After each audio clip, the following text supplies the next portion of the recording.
What's up, guys? We're going to take a different approach to this EDC gear video. We're going to talk about if our EDC gear is even good enough to stop the threats that we probably are going to face in today's world.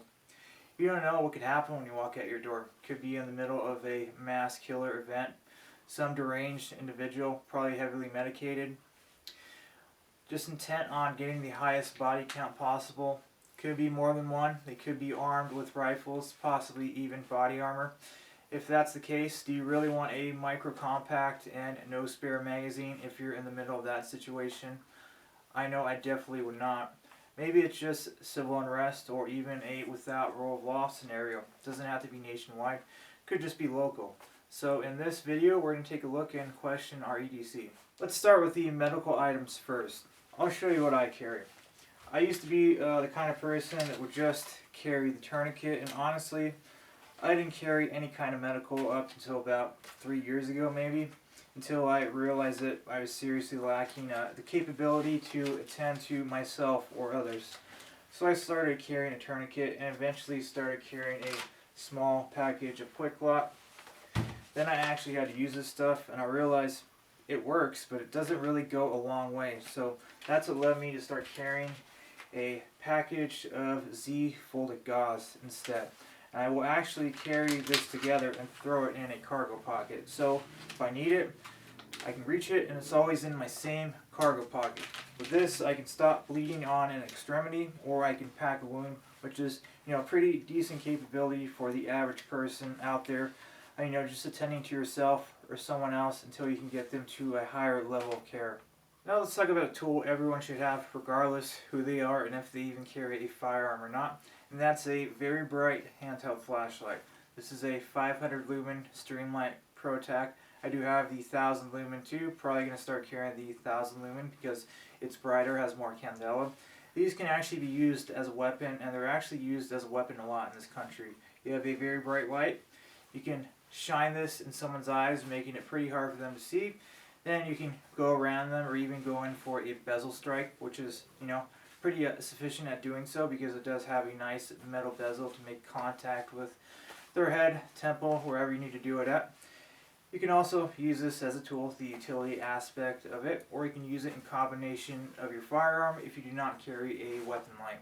Now let's talk about defensive knives. I do carry a Benchmade Sock P on my person. It was a gift several years ago.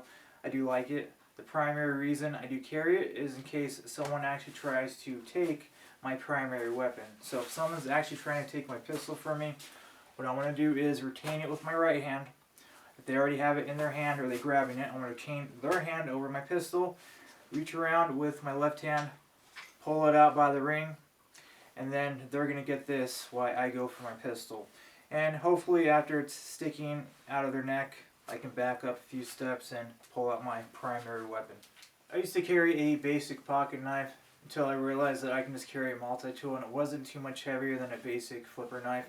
So I just started carrying my Leatherman Wave Plus a couple years back. It's a very good multi-tool. I like the things that it actually has on it. You have straight pliers, you have metal cutters right there. You can literally cut a fence line with this if you needed to, or other soft metallic items. You have scissors on here that do actually cut zip ties pretty well, and you have knives on the outside. You have a serrated knife. You have a regular knife that's actually pretty sharp and holds a pretty nice edge. You have a file, you have a saw. In the middle, you do have things like bottle openers, can openers, and you have a small screwdriver and a big screwdriver, both flathead and Phillips. Now let's talk about two very important items, and those items are going to be your belt and your holster. Your belt and your holster are just as important as your choice of firearms. Your belt is literally going to hold up all this weight plus the weight of your firearm. You need a nice, stiff, rigid belt to adequately secure your firearm to your person so your firearm is not sagging. The holster is also very important. You want to have a holster that is specifically designed for your specific carry position. I'm using the Philster Floodlight holster.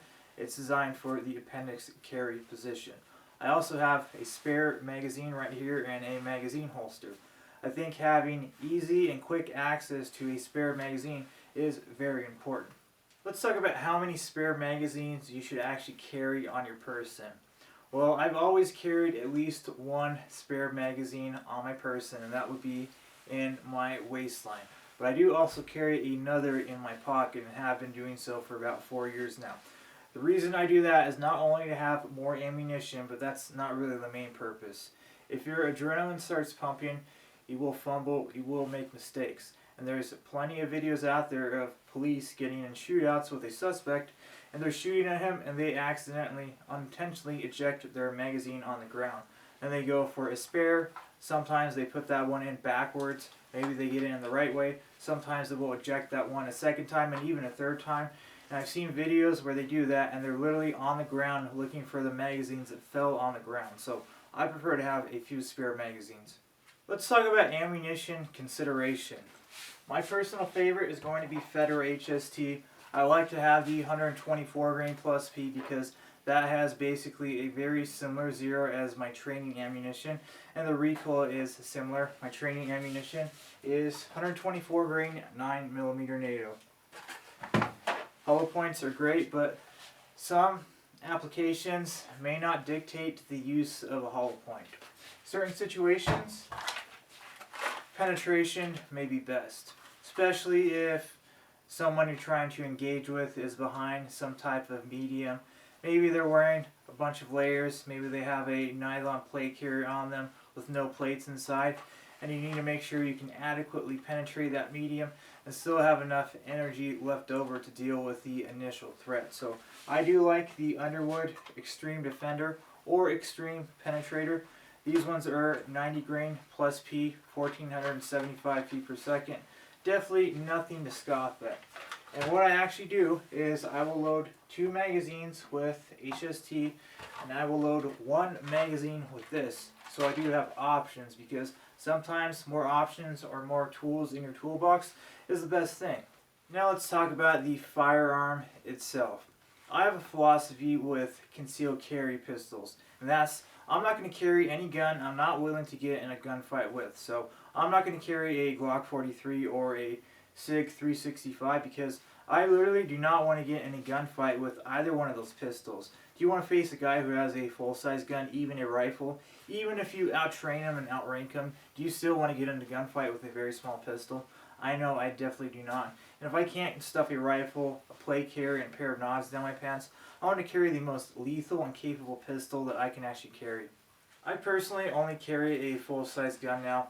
I used to be a fan of compact guns, Glock 19 or Glock 19 size pistols, but I realized I can get away with carrying a full-size pistol, and I would not under any circumstance carry a micro compact. I'm not saying they're not good guns. Of course there's good micro compacts out there.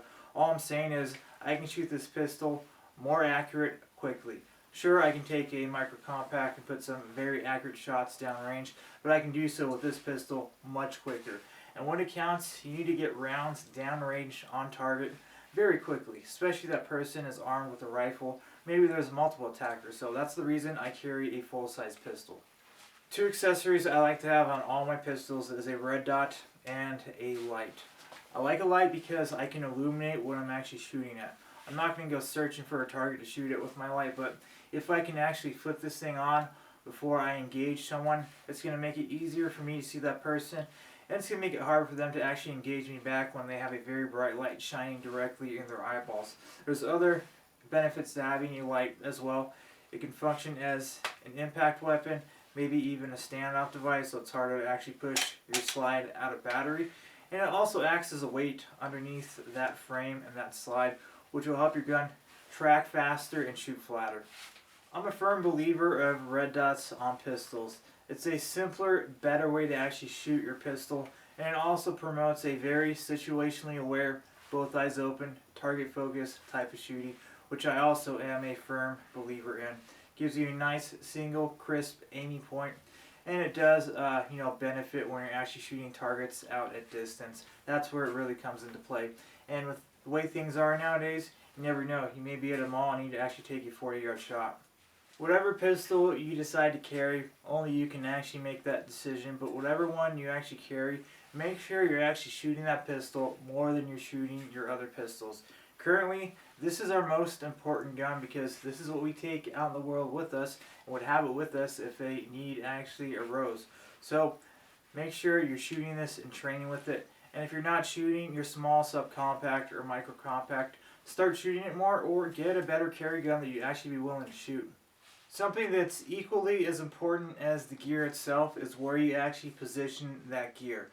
You want to make sure that your most critical gear is in a place of convenience where you can access it very quickly. I know my medical gear is always in my bottom left cargo pocket, and that never changes. I found out the most convenient places to place all my gear, and it's always there, and that never ever changes. Due to time restraints and trying to keep this video short, I was just showing you guys the relevant stuff that I think everyone should have, but I do carry a couple other key pieces of gear that I think are relevant to the times we're in, but that's the essential stuff. That's going to be it. See you guys in the next one.